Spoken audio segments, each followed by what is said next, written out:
ಪಂಚಾಯತಿಯಲ್ಲಿ 2 ಟ್ಯಾಕ್ಸ್ ಬಾಕಿ ಇದೆ, ತುಂಬಿರಿ, ನಿಮಗೆ ಖಾತೆ ಮಾಡ್ತೀವಿ ಅಂತ ಹೇಳಿದರು.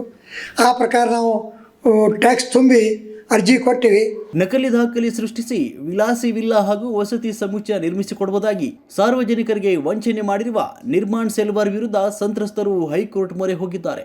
ನಿವೇಶನವನ್ನು ನೋಂದಣಿ ಮಾರಾಟ ಮಾಡದಂತೆ ಹೈಕೋರ್ಟ್ ತಡೆಯತ್ನ ನೀಡಿದೆ. ನಾನು ಈಗ 12 ವರ್ಷದಿಂದ ನಿಸರ್ಗ ನಿರ್ಮಾಣ ಸೆಂಟರ್ ಕಡೆಯಿಂದ ಒಂದು ಪ್ಲಾಟ್ ಖರೀದಿ ಮಾಡಿದ್ದೆ. ಆ ಪ್ಲಾಟ್ ಸೈಜು 5, 50, 80 ಇರುತ್ತದೆ. 10 ವರ್ಷಗಳೇನು ಟ್ಯಾಕ್ಸ್ ತುಂಬಿದ್ದೇನೆ ನಾನು. ಮುಂದೆ ಅದನ್ನು ಖಾತೆ ಮಾಡಲು ನಿರ್ಮಾಣ ಸೆಂಟರ್ಗಳಿದೆ, ಮಾಡಿಸ್ತೀನಿ ಅಂತ ಹೇಳಿದರು. 6 ತಿಂಗಳಾದರೂ ಮಾಡಲಿಲ್ಲ. ಆಮೇಲೆ ಮತ್ತೆ ಇನ್ನೂ 6 ತಿಂಗಳು ಬೇಕಂದರು. ಕಡೆಗೆ ನಾವಾಗೆ ಪಂಚಾಯತಿಗೆ ಹೋದ್ವಿ. ಪಂಚಾಯತಿಯಲ್ಲಿ 2 ಟ್ಯಾಕ್ಸ್ ಬಾಕಿ ಇದೆ, ತುಂಬಿರಿ, ನಿಮಗೆ ಖಾತೆ ಮಾಡ್ತೀವಿ ಅಂತ ಹೇಳಿದರು. ಆ ಪ್ರಕಾರ ನಾವು ಟ್ಯಾಕ್ಸ್ ತುಂಬಿ ಅರ್ಜಿ ಕೊಟ್ಟಿವಿ. ಅರ್ಜಿ ಕೊಟ್ಟ ಮೇಲೆ 2-3 ತಿಂಗಳು ಅಡ್ಡಾಡಿದ್ದೀವಿ. ಆಮೇಲೆ ಇವರು ಬೇಗ ಉತ್ತರ ಕೊಡಲಾರ್ದಕ್ಕೆ ನಾವು ತಾಲೂಕ್ ಪಂಚಾಯತಿಗೆ ಹೋದ್ವಿ. ಅಲ್ಲಿಗೆ ತಕರಾರು ಕೊಟ್ಟೆ. ಜಿಲ್ಲಾ ಪಂಚಾಯತಿಗೆ ಹೋಗಿ ತಕರಾರು ಕೊಟ್ಟೆ. ಇವ್ರು ಹೇಳಿದ್ರು ಏನಿದ್ದು ನೋಡಿ. ಪ್ರಕರಣವನ್ನು ವಿಚಾರಣೆಗೆ ಕೈಗೆತ್ತಿಕೊಂಡಿರುವ ರಾಜ್ಯ ಹೈಕೋರ್ಟ್ ನ್ಯಾಯಮೂರ್ತಿ ಚಂದನ್ ಗೌಡರ ನೇತೃತ್ವದ ನ್ಯಾಯಪೀಠ ಪ್ರತಿವಾದಿಗಳಿಗೆ ನೋಟಿಸ್ ಜಾರಿ ಮಾಡಿದೆ. ಆನೇಕಲ್ ತಾಲೂಕಿನ ಕಲ್ಲುಬಾಳು ಗ್ರಾಮ ಪಂಚಾಯಿತಿ ವ್ಯಾಪ್ತಿಯ ಸರ್ವೆ ನಂಬರ್ 116/1 ಮತ್ತು 116/2ರಲ್ಲಿ ನಿವೇಶನಗಳ ಮಾರಾಟ ನೋಂದಣಿ ಮಾಡದಂತೆ ಆದೇಶಿಸಿದೆ. 10 ವರ್ಷಗಳ ಹಿಂದೆ ಆನೇಕಲ್ ತಾಲೂಕಿನ ಕಲ್ಲುಬಾಳು ಗ್ರಾಮ ಪಂಚಾಯಿತಿ ವ್ಯಾಪ್ತಿಯಲ್ಲಿ ಮುಕುಂದ ಕುಲಕರ್ಣಿ ಎಂಬುವರು ನಿವೇಶನ ಖರೀದಿಗೆ ಮುಂಗಡ ಹಣ ಪಾವತಿಸಿದ್ರು. ನಿವೇಶನವನ್ನು ತನ್ನ ಹೆಸರಿಗೆ ನೋಂದಣಿ ಮಾಡಿಕೊಳ್ಳಲು ಅರ್ಜಿದಾರರು ಖಾತಾ ಪಡೆಯಲು ಗ್ರಾಮ ಪಂಚಾಯತ್ಗೆ ಸಾಕಷ್ಟು ಬಾರಿ ಅರ್ಜಿ ಸಲ್ಲಿಸಿ ಅಲೆದಾಡಿದ್ರೂ ಪ್ರಯೋಜನವಾಗಲಿಲ್ಲ. ಬಳಿಕ ಪಂಚಾಯತ್ ಅಧಿಕಾರಿಗಳು ಇದು ಸಿಎ ನಿವೇಶನ ಜಾಗ ಅಂತ ಹೇಳಿ ಖಾತಾ ಮಾಡಿಕೊಳ್ಳಲು ನಿರಾಕರಿಸಿದರು. ಆಗ ತಾವು ವಂಚನೆಗೆ ಒಳಗಾಗಿರುವುದು ತಿಳಿದು ಬಂದ ನಂತರ ಮುಕುಂದ ಕುಲಕರ್ಣಿ ಅವರು ನ್ಯಾಯಾಲಯದ ಮೊರೆ ಹೋದರು. ನ್ಯಾಯಪೀಠ ನಿರ್ಮಾಣ ಸೆಲ್ವರ್ಸ್ ಕಂಪನಿಯ ಅಧಿಕೃತ ಸಹಿ ಮಾಡುವ ಜವಾಬ್ದಾರಿ ಹೊಂದಿರುವ ಶಶಿ ಎಸ್ ಪಾಟೀಲ್, ನೋಂದಣಿ ಇಲಾಖೆ ಅಧಿಕಾರಿಗಳು, ಪಂಚಾಯತ್ ಅಭಿವೃದ್ಧಿ ಅಧಿಕಾರಿ ಒಳಗೊಂಡಂತೆ ಪ್ರತಿವಾದಿಗಳಿಗೆ ನೋಟಿಸ್ ಜಾರಿ ಮಾಡಿ ಮುಂದಿನ ಆದೇಶದವರೆಗೆ ನೋಂದಣಿ ಪ್ರಕ್ರಿಯೆ ನಡೆಸದಂತೆ ಆದೇಶ ನೀಡಿದೆ. ಅವ್ರಿಗೆ ಬಗೆಹರಿಸ್ಬಿಡಿ ಯಜಮಾನರಿಗೆ ಅಂತ ಹೇಳಿದ್ರು. ಆಮೇಲೆ ಇವ್ರಿಗೆ ಬಂದು ಕೇಳಿದ್ವಿ. ಆತ ನಾವು ಚೆಕ್ ಮಾಡ್ಕೊಂಬಂದು ಬರೆದು ಕೊಡ್ತೀನಿ ಅಂತ ಹೇಳಿದ್ರು.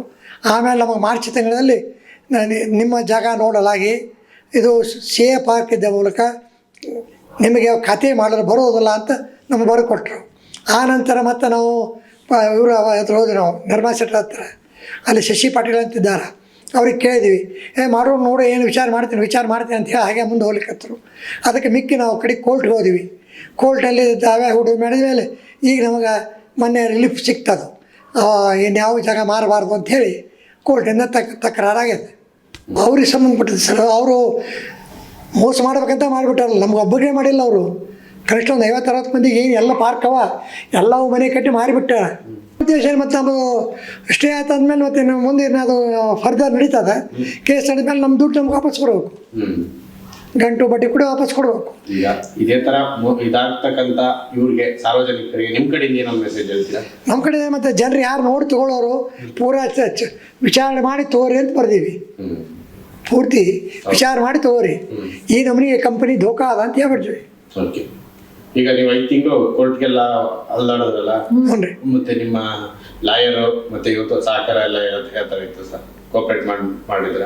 ಎಲ್ಲ ಕೋಪರೇಟ್ ಮಾಡೋದಲ್ಲ. ಮತ್ತೆ ಆನೇಕಲ್ ತಾಲೂಕಿನ ಜಿಗಣಿ ಬಳಿಯ ಕಲ್ಲುಬಾಳು ಗ್ರಾಮ ಪಂಚಾಯಿತಿ ವ್ಯಾಪ್ತಿಯಲ್ಲಿ ನಿಸರ್ಗ ಲೇಔಟ್ ನಿರ್ಮಾಣ ಮಾಡಿದ್ದು, ಇಲ್ಲಿ BMRDಯ ನಿಯಮಗಳನ್ನು ಗಾಳಿಗೆ ತೂರಲಾಗಿದೆ. ಇಲ್ಲಿ CA ನಿವೇಶನಗಳು ಹಾಗೂ ಉದ್ಯಾನವನಗಳ ಜಾಗಗಳಲ್ಲಿ ಐಷಾರಾಮಿ ವಿಲ್ಲಾಗಳನ್ನು ನಿರ್ಮಾಣ ಮಾಡಲಾಗಿದೆ. ಜೊತೆಗೆ ಹಲವು ನಿವೇಶನಗಳಿಗೆ ನಕಲಿ ದಾಖಲೆ ಸೃಷ್ಟಿಸಿ ಮಾರಾಟ ಮಾಡಲಾಗಿದೆ ಅಂತ ಆರೋಪಿಸಲಾಗಿದೆ. ಇದೇ ರೀತಿ ಆನೇಕಲ್ ಯೋಜನಾ ಪ್ರಾಧಿಕಾರಕ್ಕೆ ಹಲವು ದೂರುಗಳನ್ನು ಸಲ್ಲಿಸಲಾಗಿದೆ. ಈ ಹಿಂದೆ ಲಕ್ಷ್ಮೀನಾರಾಯಣ್ ಮತ್ತು ಕಂಪನಿಯ ಮುಖ್ಯಸ್ಥರಾದ ಶಶಿ ಪಾಟೀಲ್ ವಿರುದ್ಧ ನಿವೃತ್ತ ACP ಲವಕುಮಾರ್ ಎಂಬುವರಿಗೆ ನಿವೇಶನ ಮಾರಾಟದ ನೆಪದಲ್ಲಿ ವಂಚಿಸಿದ್ದ ಆರೋಪದಲ್ಲಿ ಬೆಂಗಳೂರಿನ ಅಶೋಕ್ ನಗರ ಠಾಣೆಯಲ್ಲಿ FIR ದಾಖಲಾಗಿತ್ತು.